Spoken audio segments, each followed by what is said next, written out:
Hello guys, hello Fire Sign, hello Leo, Aries, Sagittarius. Welcome dito sa aking channel, Kapalaran 888. Welcome guys. Alamin natin kung anong messages, vibration, gabay, energy para sa inyong lahat. Ito ay general reading. Pwede kang makaresonate, gamitin mo yung intuition sa panunood, weekend, tarot para sa lahat.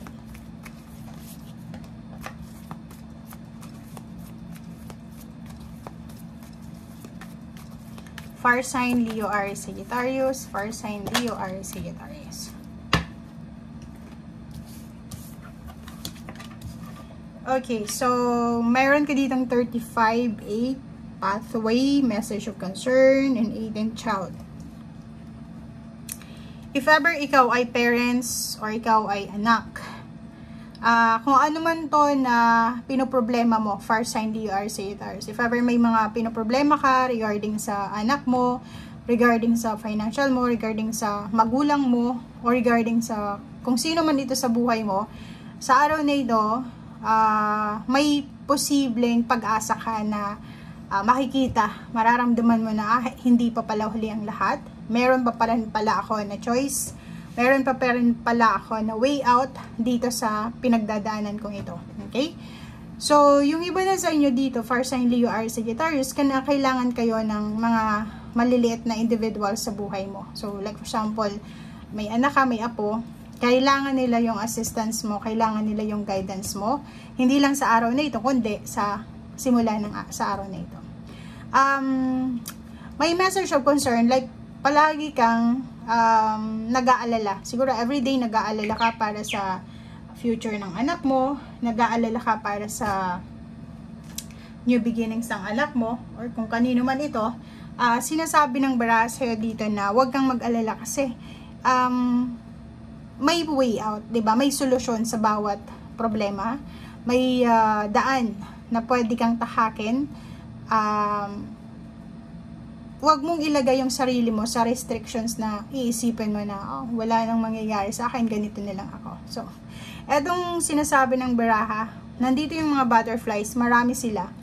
'Di ba? So, makikita mo isa 5 butterflies, kung ano man tong 5 concerns na meron ka, mga 5 worries na yan, sinasabi ng baraha sa'yo na posibleng makakalaya ka dyan if manatili ka lang na positibo. Okay? And wag mong hahayaan yung ibang tao na diktahan ka sa kung ano yung gusto mong gawin sa buhay mo. Kasi pag halimbawa may gusto kang gawin, tapos galing yun mismo sa'yo, if ever man mag-fail ka, if ever man hindi mo makuha yung kung ano yung gusto mo, at least yung disappointments na yun sa'yo lang. Wala kang ibang sisisihin, and walang misunderstanding na magkakaroon ka. Okay? So, ibig sabihin, ikaw lang. Pwede mong sisihin yung sarili mo, and walang other individual na involved sa kung sino man ito na pwede mong sisihin. Kasi normally, may mga ganong sitwasyon, di ba? Na yung parang kailangan natin sisihin yung ibang tao para i-absuelto yung nararamdaman natin. Okay.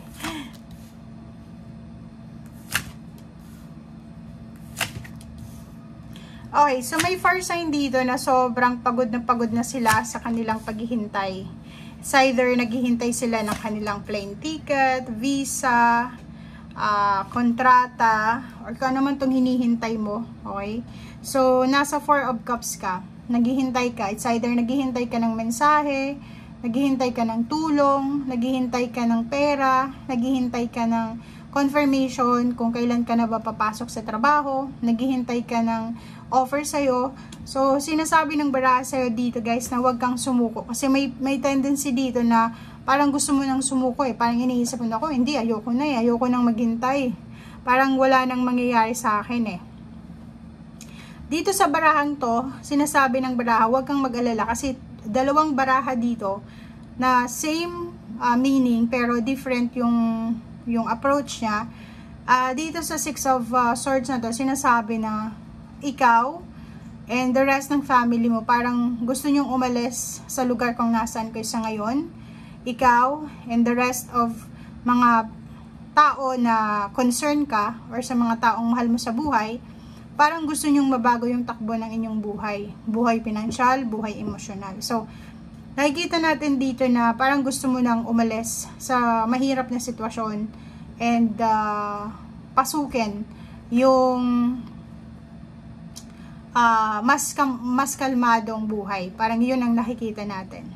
Meron ditong 8 of Cups. May iba sa inyo dyan na may mga emotional baggages, may mga sama ng loob, grudges, or kano pa man, na kailangan yung i-let go. Kailangan yung pakawalan, kailangan yung alisin, kailangan yung ibaba na. 'Di ba? So, like for example, may mga pasanin ka na hindi naman para sa'yo, kailangan mo na siyang alisin, kailangan mo na siyang iwanan. Okay? And may relocation dito. So, possible yung relocation, possible yung new beginning sa ibang lugar, pwedeng lilipat ng trabaho or lilipat ng lugar kasi hindi siya lucky sa lugar na kung saan siya ngayon. So, parang iniisip niya pwedeng doon sa ibang lugar, mas maswerte ako. Okay? Okay, so, pwedeng end of the week or end of the month, may isang tao na mag-offer sa'yo ng trabaho. Okay? So, if ever man may mag-offer sa'yo ng trabaho, kailangan mo daw, pwedeng yung trabahong ito is mataas yung sweldo niya. Pwedeng mataas yung sweldo, or ikaw mismo ito, na marami sigurong ino-offer sa'yo na work. Maraming mga pwedeng pagkakitaan, but siguro pinipili mo, namimili ka, or pinipili mo kung ano talaga yung trabaho na deserve mo, or yung trabahong mag-i-enjoy ka. But, sinasabi ng baraha, siguro may mag-o-offer sa'yo ng work, or business, or any source ng income, or pwedeng pagkakitaan. And dito sa trabahong ito, kinakailangan mong maging masipag, mag-focus ka, iwasan yung pag-absent, iwasan yung pagiging tamad. And sinasabi ng baraha sa'yo dito na, if ever man, na may pumasok sa'yo na offer, sinasabi ng baraha sa'yo dito, na alisin mo yung takot mo. Kasi, like, may mag-o-offer sa'yo ng bagong trabaho, hindi mo alam kung ano yung trabahong ito. Syempre, ang una mong mararamdaman is matatakot ka. But, sinasabi ng baraha sa'yo dito na sa una lang yan, sa simula lang yan, kailangan mong magtiyaga, kailangan mong magsipag, and may nakikita ko sa'yo dito na pwedeng mabilis kang mapagod. Okay? Or mabilis kang mapapagod sa trabahong ito. Siguro mataas yung sweldo, pero mahihirap yung trabaho. Siguro kung talagang nangangailangan tayo ng financial, or yung pangangailangan natin is talagang emergency na siya, kahit anong bigat ng trabahong ito, as long as na legal siya, hindi siya illegal na trabaho, papasukin natin, diba? As long as na hindi naman delikado sa health mo, or hindi naman delikado sa sarili mo, sa katawan mo, or sa isip mo, pwede nating pasukin to. Okay?